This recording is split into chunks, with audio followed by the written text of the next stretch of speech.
Mada'in Salih is a pre-Islamic archaeological site in today's northern Saudi Arabia.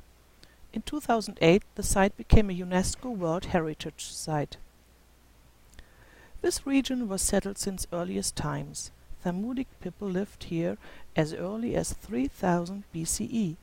Lehianite inscriptions from the first millennium BCE are also found in the area. The Lehianites remained there until the Nabateans defeated them and settled in Mada'in Salih.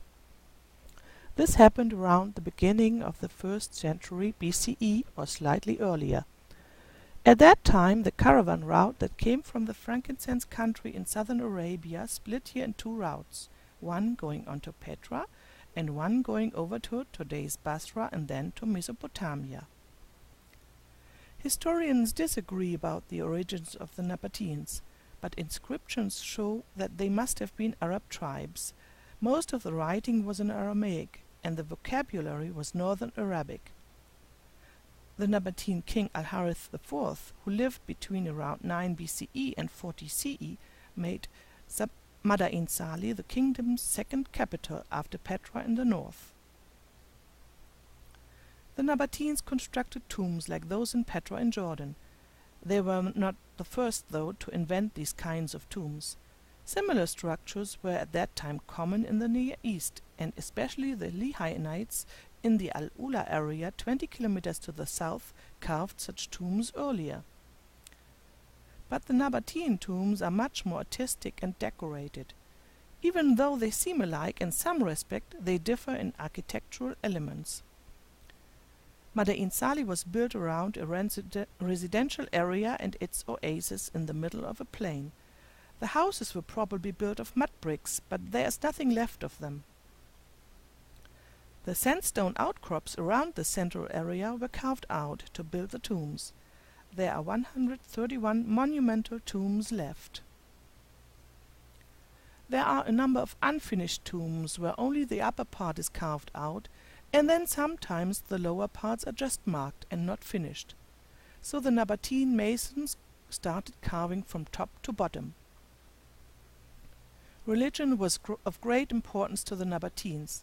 Symbols of deities were found carved into the tomb facades.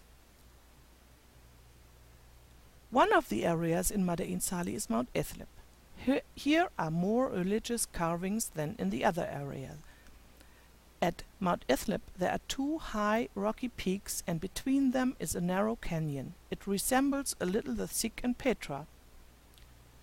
Here is also the divan-called structure, which is around 13 meters long, 10 meters wide and 8 meters high. In this area are also more temples than in others.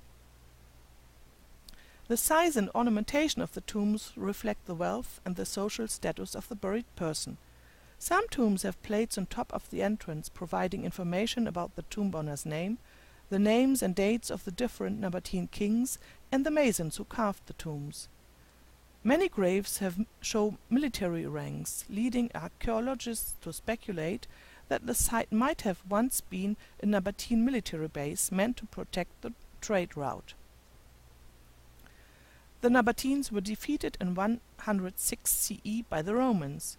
At that time, the trade route overland was abandoned in favor of the sea route, and Mada'in Salih lost its importance. Charles Doughty was the first European to visit the area in the 19th century. He was also the first traveler to write a detailed description of Nabatean sites.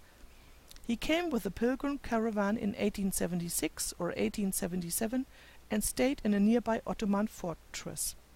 He recorded many of the inscriptions and published them in his book Travels in Arabia Deserta.